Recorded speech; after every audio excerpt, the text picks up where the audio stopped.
সমাজের ন্যায় বিচার প্রতিষ্ঠার জন্য আমরা এক দফার সিদ্ধান্তে উপনীত হয়েছি।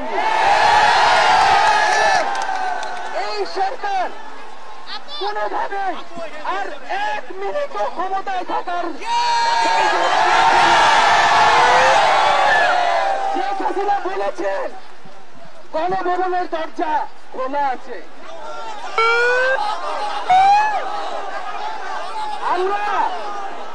আমরা সাধুবাদ জানাই যে তিনি আগেই বুঝতে পেরেছেন যে গণভবনের দরজা খোলা রাখতে হবে।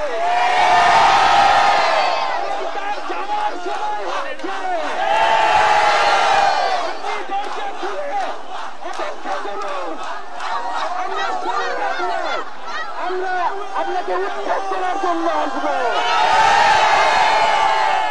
শুধু শেখ হাসিনাকে পদত্যাগ করলেই হবে না, এই যে খুন, লুটপাট, দুর্নীতি এই দেশে হয়েছে তার বিচার হতে হবে। আমরা পদত্যাগ দিয়ে তাকে কোনো এক্সিট রুট দিতে চাই না, তাকে পদত্যাগ করতে হবে, বিচারের আওতায় আনতে হবে। এবং শুধু শেখ হাসিনা নয়, পুরো মন্ত্রী পরিষদ, সরকার সবাইকে পদত্যাগ করতে হবে।